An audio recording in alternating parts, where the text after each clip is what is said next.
네, 앞서 말씀드린 대로 에디슨 모터스가 이제 쌍용차 인수 대금을 납입을 못하면서 결국 쌍용차 주인 찾기가 다시 원점으로 처음으로 다시 돌아갔는데요. 도대체 이게 어떻게 된 일인지 또 앞으로 쌍용차는 어떻게 되는 건지 김필수 대림대 자동차학과 교수님 모셔서 자세한 얘기 들어보겠습니다. 교수님 나와 계세요? 네, 안녕하세요. 네, 안녕하세요. 네. 예, 예. 네. 쌍용차 인수 잔금을 못 냈어요. 이게 참 네. 어떻게 된 거라고 봐야 됩니까? 뭐 어떻게 보면은 그 능력이 네. 이 딸리는 기업이 인수를 시도를 했기 때문에 나온 결과라고 보고 있습니다. 예. 왜냐면은 뭐 예전에 상하이 자동차, 마인드라 자동차만 하더라도 로컬 제작사지만은 그래도 어느 정도 자본력을 가지고 있었거든요. 그렇죠. 근데 인도에서는 큰 회사였는데. 예. 맞습니다. 근데 작년에 이 응모한 기업 10여 개 기업들이 도토리 키재기 형태로 굉장히 적은 기업들이었어요. 그리고 예. 자동차 제작사를 운영해본 경험도 없었고 또 규모 자체가 워낙 적은 기업들이 응모를 했는데 그중에 한 곳이 또 에디슨 모터스거든요. 예. 그래서 제가 걱정을 했던 것도 정상적으로 쌍용차를 인수하는 과정에서 정상적으로 될 것인가라는 의구심을 가졌던 것이 여러 가지 절차를 거쳐야 되는데 예. 이번에 조금 납입 못한 것은 물론이고 또 설득력도 떨어져서 불신이 쌓이다 보니까 채권단도 반대를 하고 노조도 반대를 하고 예. 아무도 인정을 해주지 못하는 상태였기 때문에 네. 그래서 아마 그런 과정이라는 측면에서 상당히 좀 고민됐던 부분들이고 문제는 무산이 된 이후에 어떻게 할 것인지가 더 큰 문제라고 볼 수가 그렇죠. 있습니다. 예, 그렇죠. 그래도 뭐 중간에 뭐 키스톤 P라든가 KCGI 강성구 펀드로 알려진 뭐 KCGI라든가 처음에 막 기자회견도 같이 나오고 그랬잖아요. 그래서 여기서 그래도 돈을 대면 어떻게든 마련할 것 같은 분위기였는데 이 펀드들도 도저히 참여를 맞습니다. 못하겠다고 생각한 모양이죠. 중간에 예. 빠져나갔거든요. 아. 그러니까 진행을 하는 과정에서 뭐 유력 그 비용을 대는 기업들이 빠져나가다 보니까 예. 더더욱 흔들거리는 부분이 많았었고 빠져나간 이유는 확실합니다. 무슨 얘기냐면은 비용을 대는 이유는 기업의 가치를 키워서 나름대로 투입된 비용보다 훨씬 더 많이 벌겠다는 논리가 기본 논리거든요. 네. 그런 측면에서 보게 되면은 쌍용차의 어떤 성장 동력에 대한 부분들은 상당히 고민이 많았던 게 사실입니다. 뭐 예. 아시겠지만은 주로 디젤차였었죠. 또 SUV 기반이었죠. 미래 성장 동력에 대한 것들은 굉장히 많이 떨어지는 부분도 있었고 예. 또 특히 이 법정 관리 중에 가장 중요한 것은 구조조정인데 예. 지금 사람을 한 명도 못 줄이고 있거든요. 그렇죠. 예, 그런 거에 있어서 어떤 이동걸 산업은행장도 그런 얘기를 많이 했었죠. 이 법정 관리 중에 허리띠를 더 졸라매야 되는데 좀 더 노력을 많이 해야 된다. 그런 노력이 많이 떨어지고 있다라고 분명히 언급을 했었는데 그 과정 중에서 또 인수한 업체까지도 이렇게 좀 규모가 안 되는 능력이 좀 안 되는 기업들이 응모를 하다 보니까 예. 이런 문제까지 터진 상황이다 이렇게 볼 수가 있습니다. 야, 그래도 뭐 하여튼 입찰에 들어온 업체 중에 하나 고른 건데 네. 그 회사도 지금 돈을 못 내서 인수를 못 하는 건데 그럼 쌍용차는 그럼 어떻게 돼야 된다고 새로운 인수자를 좀 구할 수 있겠습니까?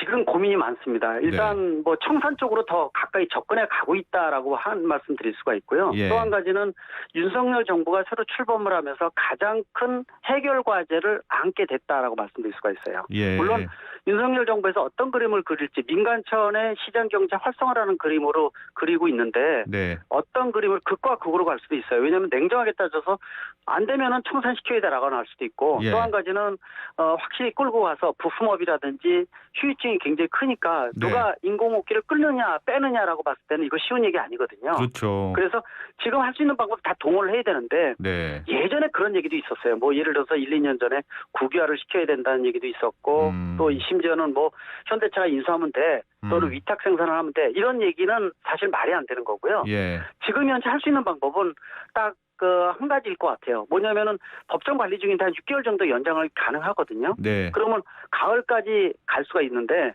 그 가을까지 가는 6개월 기간 동안에 자체적으로 더 굶어 죽는 한이 있어도 허리띠를 졸라매서 보여줘야 됩니다.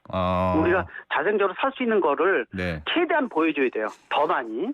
그러면서 동시에 재공고를 통해서 1년 과정이 거치기 때문에 이걸 압축돼서 재공고 기간을 압축을 시키고 네. 그러면은 작년에 응모했던 기업들이 또 몇 군데 들어올 수가 있어요. 그렇죠. 문제는 응모하는 업체가 투자할 가능성이 다른 기업들이 굉장히 희박하다는 건데요.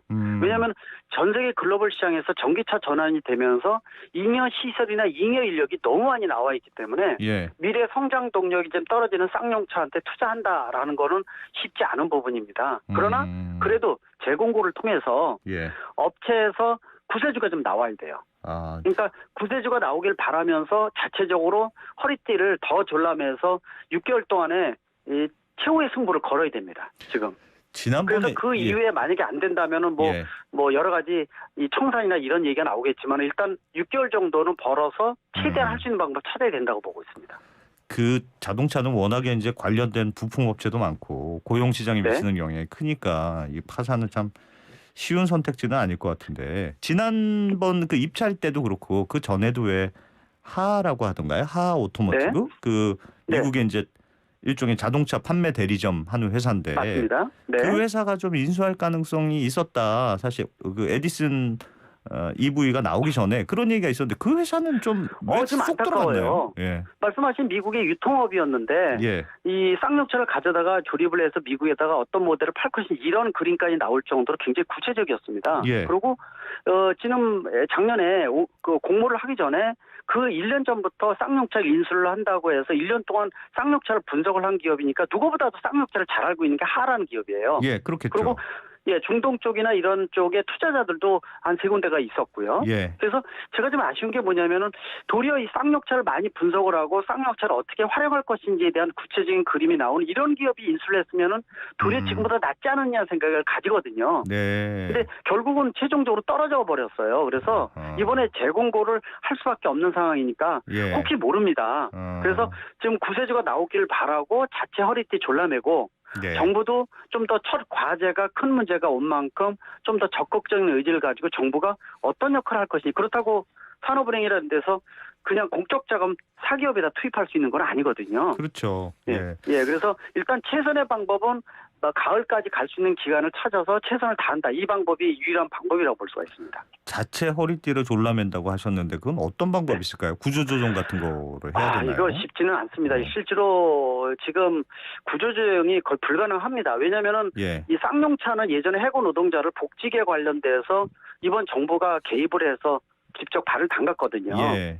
그러다 보니까 사람에 대해서는 한 명도 줄이지 못한다는 게 기본 논리이기 때문에 네. 지금 1년 이상 뭐 월급을 안 받는다 이렇게 진행을 하지만은 이 구조조정하고는 얘기가 좀 틀린 내용이거든요. 예. 그런 측면에서 허리띠를 졸라맬 수 있는 방법도 마땅치 않다는 거. 그래서 더더욱이 이 구속진 예. 지금 출구 전략이 없는 부분들이 가장 핸디캡이 크고 네. 그러다 보니까 아까 처음에 말씀드린 대로 청산 쪽에 더 가까워졌다라고 말씀드린 이유가 예. 그만큼 이제 최고 위기 단계라고 말씀드릴 수가 있습니다. 야, 큰일이네요. 쌍용차는. 네.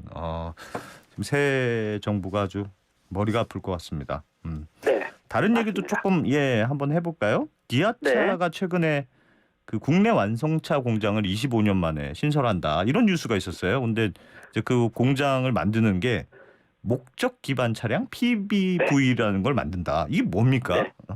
PBV가 퍼포스 빌트 비클 약자인데요. 예. 지금 말씀하신 목적 기반 자동차라는 게 뭐냐면은 주문자의 주문형 특성에 맞춰서 예. 특화된 자동차를 제공해 주는 거예요. 예를 네. 들어서 탁송용이다 그러면 탁송용에 맞게끔 만들어 주는 거죠. 예. 물건 씻기 좋게 만들고 안에 공간 넓히고 또 탁송 물류용 이런 용도가 사실은 PBV의 적당한 모델이고 또 예를 들어서 이 전용 택시 같은 것들도 만들어 줄 수가 있거든요. 예. 이런 모델 같은 경우에는 승하차용이 승객이 편하게끔 그러면서 안에 있는 실내 공간도 넓으면서 편의 장치를 극대화해주는 안락감을 극대화한다든지 예. 이런 목적에 맞춰서 이 주문에 맞춰서 만들어주는 차를 PBV라고 얘기를 하고 있고요.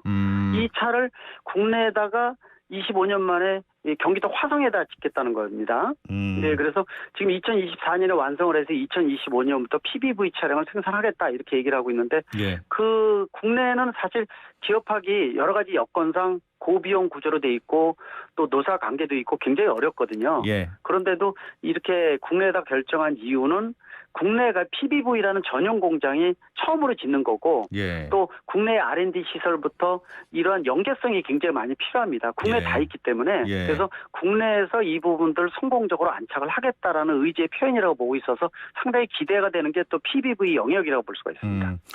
기존의 자동차도 이제 차체는 비슷하고 엔진이랑 설계는 이게 소위 플랫폼이라고 하잖아요. 비슷한데다 네네. 이제 위에 올리는 뚜껑, 뚜껑 같은 네. 게 이제 다른 건데 PBV도 예. 말씀하신 대로 뭐 이렇게 좀 공간을 넓게 하기도 하고 위에는 이제 뚜껑을 다르게 하겠다는 건데 기존 맞습니다. 자동차랑들도 그렇게 하지 않나요? 좀 다른 건가요, 그게? 하고는 있어요. 예. 하고는 있지만은 좀 더 이 플랫폼 자체를 좀 더 거기에 특화시켜서 만든다는 거죠. 아까 말씀하신 바닥에 배터리 모터를 설치하는 전용 플랫폼, 우리가 예. 일명 또 스케이트 보드라는 말도 쓰고 있는데요. 납작한 거. 예. 예, 그렇죠. 바닥에다가 무겁고 부피의 그거를 다 배치를 하고 예. 위에 공간을 넓게 하고 평평하게 만들어서 상체에다가 뭐만 얹으면은 다른 차종이 다양하게 나올 수가 있어서 비용은 최소화하면서 모델은 다양할 수가 있거든요. 예.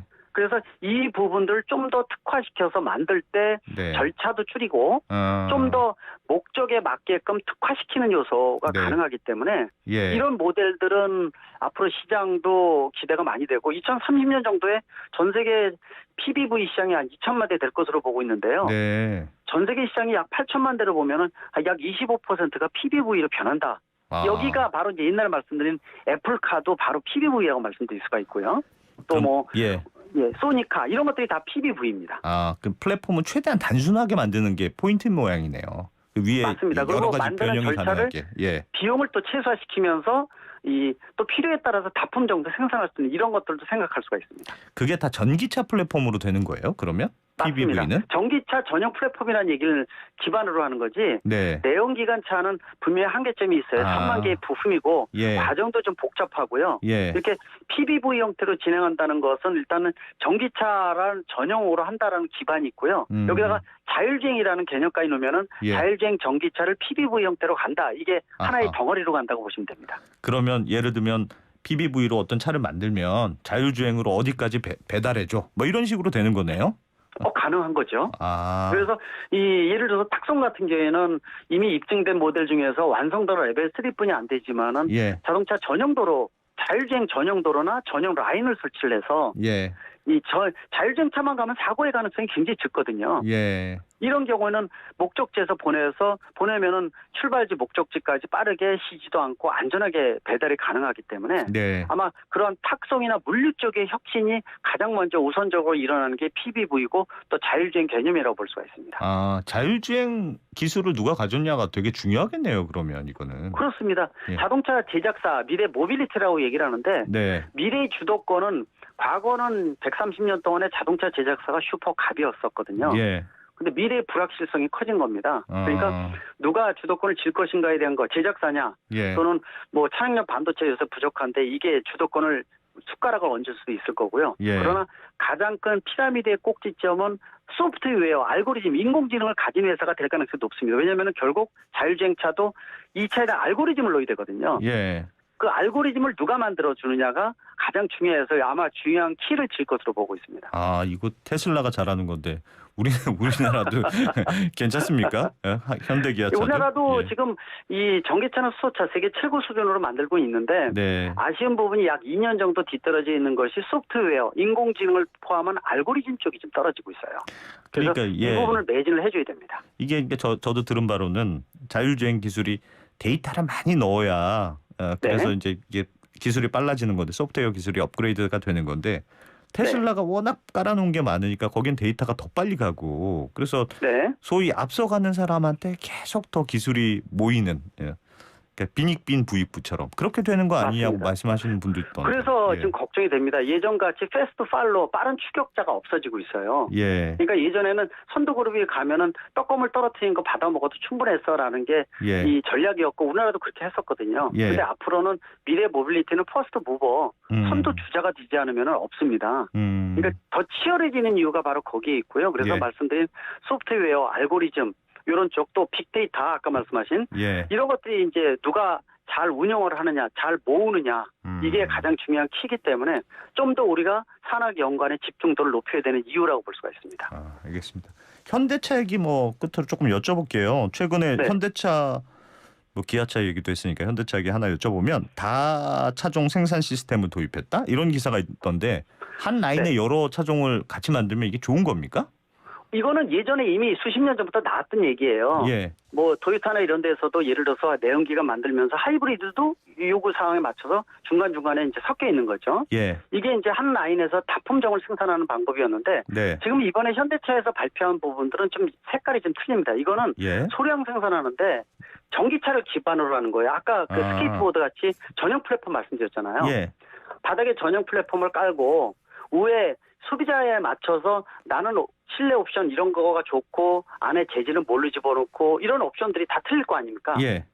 여기에 맞춰서 바닥은 플랫폼은 스케이트보드는 똑같은데 네. 차량 색상부터 배터리 용량, 실내 인테리어 이런 것들을 소비자의 요구에 맞춰서 다양하게 만드는 공장이어서 스마트 팩토리 공장이라고 얘기를 하는데 이거를 세계에서 처음으로 짓겠다는 건데 싱가포르에다 짓는 걸로 얘기를 합니다. 아하. 싱가포르에 R&D 센터가 있고 예. 규모는 시장은 적지만은 이 최고의 소득 수준뿐만 아니라 실질적으로 친환경 정책이라든지 예. 이런 어떤 이 그림으로 볼 때는 테스트하기에는 가장 좋은 적절한 규모다라는 측면에서 싱가포르에다가 세계에서 처음으로 시도한다는 중요한 의미를 가지고 있습니다. 알겠습니다. 밑에 네. 이 평평한 건 같이 만들고 그 위에 뚜껑을 여러 개 이렇게 만드는 그런 시스템인 모양이네요.